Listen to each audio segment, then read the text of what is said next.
It's happened again, yet another senseless mass shooting in America. Overnight in Seattle, at least 5 people were shot and injured in a grocery store parking lot. Police say dozens and dozens of rounds were fired. The Gun Violence Archive estimates that there have been 410 mass shootings so far in the year 2023.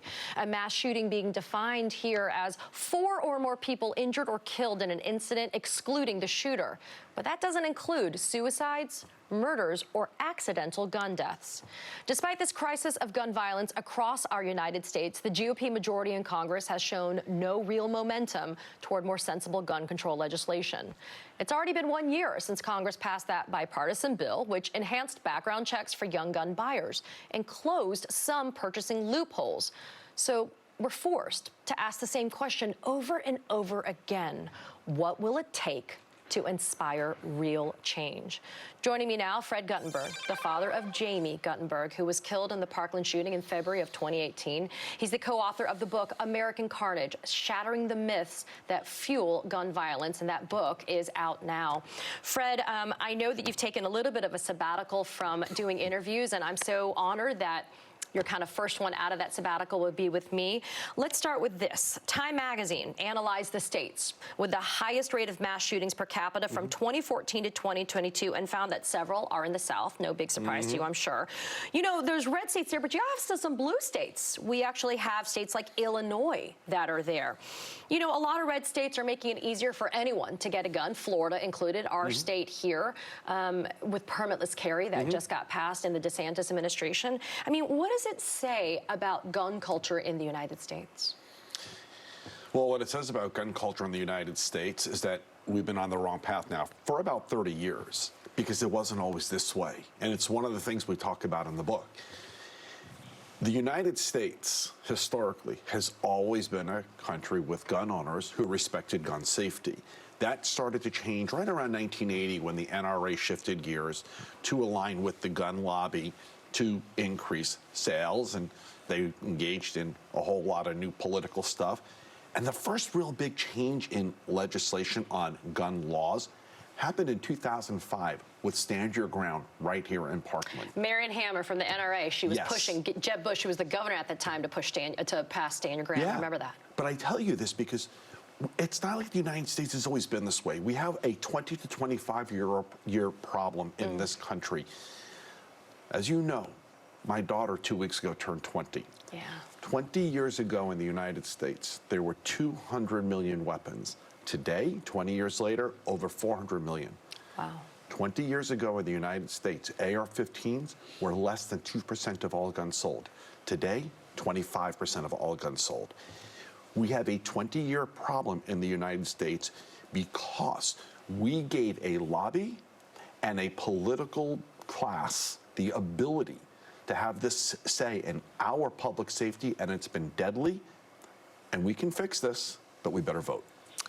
Fred, let's talk about something that hits painfully close to home for you. Next week, some lawmakers are going to go with Jared Moskowitz from Florida. He's a congressman that's up there, and they're going to walk the halls of the building at Marjory Stoneman Douglas High School where your daughter was murdered back in 2018. And you actually tweeted the following. You said, thank you to him, as well as fellow MSD parent Matt Schachter, who was on my show a week ago. And you said, quote, I do hope members of Congress, both Republican and Democrat, take you up on this offer. Whether you are focused on school safety or on reducing gun violence, we hope you attend. Is this what it takes, Fred? Does it take members of Congress to have to see the carnage and the bloodshed and what's left over for them to change their minds? Yeah, listen, and I'm really pleased to see Mario Diaz-Balart, a Republican, is joining Jared on this. And this whole effort began on your show a couple of weeks ago with Max, when he said he'd love to see members of Congress do this. And it happened once before. Right after the Parkland shooting, Jared led a delegation of legislators from Tallahassee to tour that building within a couple of days of the shooting. It is, I believe, the reason we passed gun safety legislation here in Florida. And what Max was saying, and I'm thrilled that Jared and Mario Diaz-Balart are joining him in leading the effort, is this.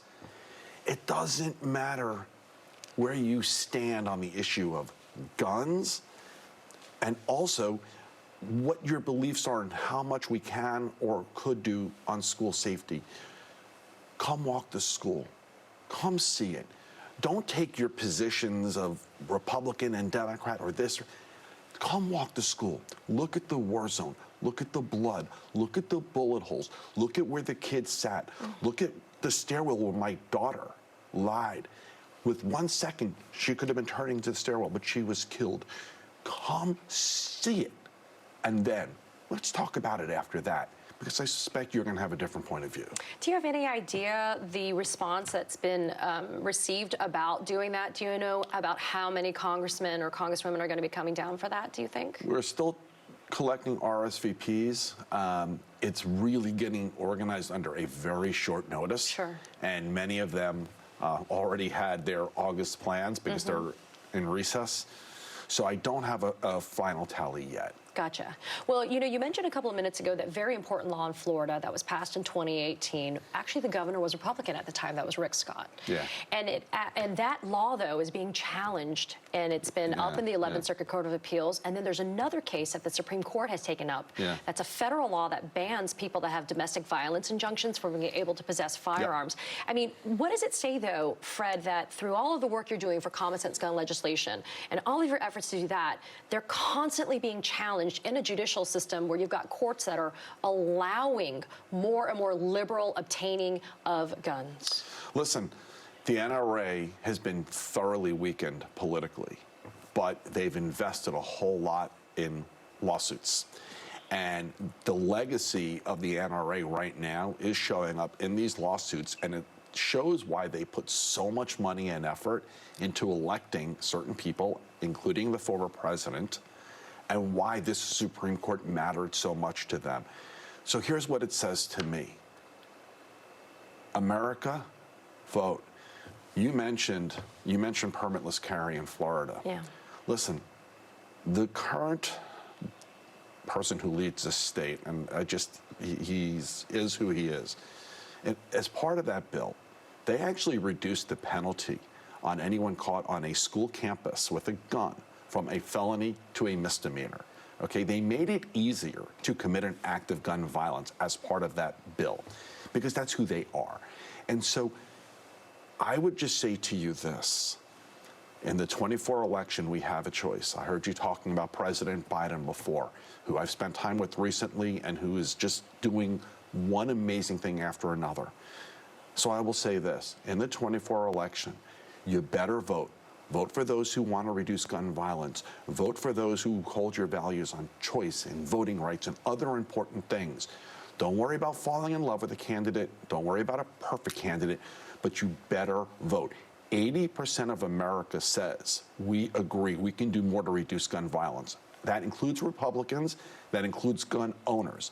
If you want to reduce gun violence, if you want to be part of stopping the next one, show up and vote on November 24. Sitting home won't solve the problem. As always, Fred, my heart to you, your family, especially as we have just passed a few days ago, the 20th birthday of what it would have been the 20th birthday for Jamie. I always say this, and I'll say it again. As the mother of an 8-year-old girl, there's never a bigger gift that you can give than your advocacy and what you do. You are making my world safer and the community and everything safer for my little girl and children out there. I appreciate you, Fred. As always, Katie. thanks for joining me this morning. Thank you.